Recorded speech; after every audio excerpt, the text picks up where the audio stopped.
দাদার পুজোর ব্লগ। মোটামুটি পুজো প্রস্তুতির সমস্ত জায়গার ভিডিওগুলোই আমি আমার ইউটিউব চ্যানেলে আপলোড করে দিয়েছি। আজকে বেরোলাম যে সমস্ত জায়গায় পুজো প্রস্তুতির ব্লগগুলো যখন করতে বেরিয়েছিলাম তখন যেগুলো কমপ্লিট হয়নি, তো সেগুলোই আজকে ঘুরে ঘুরে দেখাবো। তো চলো দেখাই। সবার প্রথমে আমার পাড়া দেইবাড়ি মন্দির থেকে শুরু করছি। এখানে প্রতি বছরই মেলা বসে, তো সেটার থেকে তোমাদের দেখাচ্ছি। এবার এই মাঠে মোটামুটি মেলার সমস্ত দোকানই প্রায় চলে এসছে, আর মাঠের মধ্যে বাচ্চাদের কিছু ছোট ছোট রাইড আছে, আর রাস্তা দিয়ে পুরোটাই দোকান বসে। তো গত 1-2 দিনের মধ্যে সমস্ত দোকানগুলো তৈরি হয়ে গিয়েছে। এখন দোকানগুলোর ডেকোরেশন চলছে, আর ঠাকুরও তো অলরেডি কমপ্লিট হয়ে গিয়েছে প্রথমার দিনই, তো সেটাও তোমাদের দেখাচ্ছি।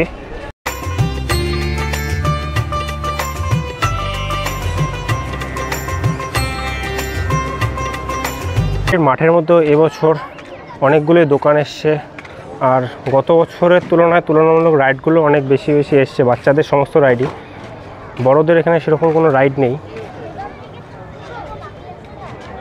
আর মাঠের মধ্যে অনেকটা দোকান বসেছে।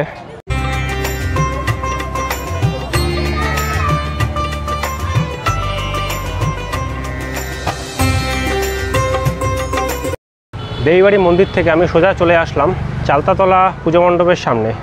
আমি যখন পুজোর প্রস্তুতির ব্লগগুলো করছিলাম তখন চালতাতলায় সেরকমভাবে কোনো কাজ কমপ্লিট হয়নি, তো আজকে আবার আসলাম এখানে। তো তোমাদের ভিতরে গিয়ে দেখাচ্ছি। চালতাতলায় এবছর বিশেষ আকর্ষণ পটচিত্রর দশভুজা। চলো মণ্ডপের ভিতরে ঢুকে তোমাদের দেখাই কি বানিয়েছে ভিতরে।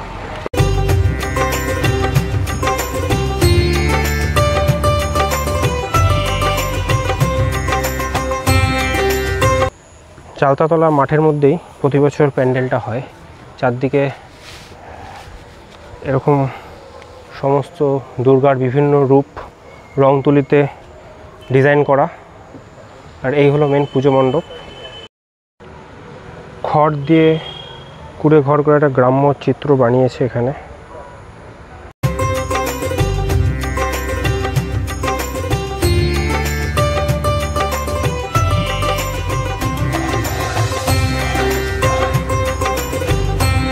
চালতাতলা পুজো মণ্ডপ থেকে বেরিয়ে আমি এখন যাচ্ছি নেক্সট পুজো মণ্ডপের দিকে, ভ্যানাসকরের দিকে যাব।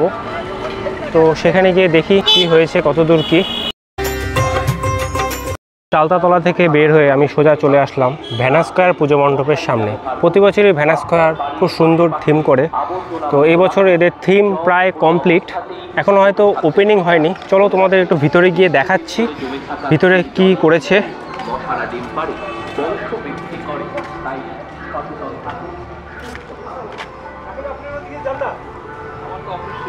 ভ্যানাসকয়ার ক্লাবের থিমের মূর্তি, আর মেইন যে পুজোটা সেটা ক্লাবের মধ্যে হয়তো হবে এবছর। এখনও মণ্ডপের ভিতরে ছোটোখাটো লাইটের কাজ, বিভিন্ন কাজ চলছে। মোটামুটি ডেকোরেশন কমপ্লিট হয়ে গিয়েছে।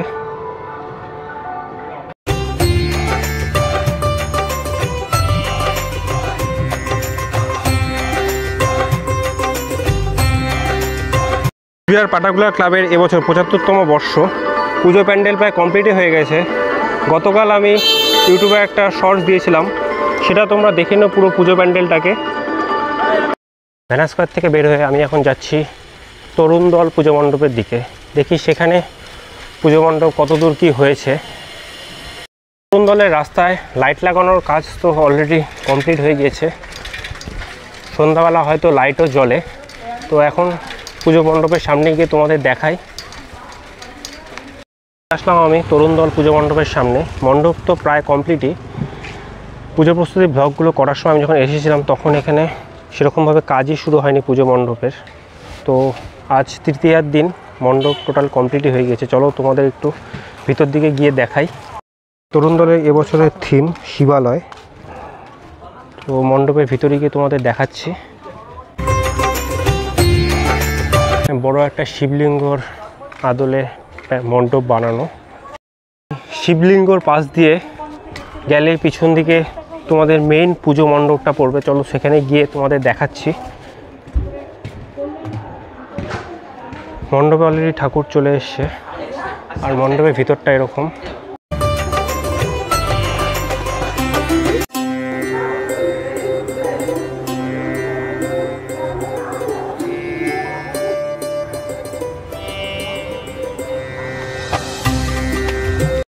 কুচবিহার কল্যাণ সংঘ পুজো প্যান্ডেল। এখনও মণ্ডপের কাজ চলছে, পুরোপুরি কমপ্লিট হয়নি।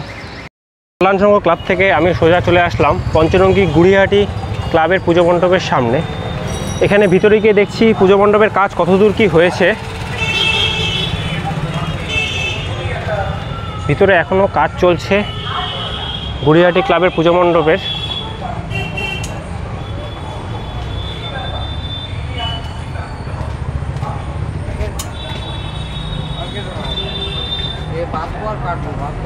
ঠাকুরের মূর্তিও অলরেডি রেডি হয়ে গিয়েছে, আর মণ্ডপের ভিতরের কাজও মোটামুটি কমপ্লিট।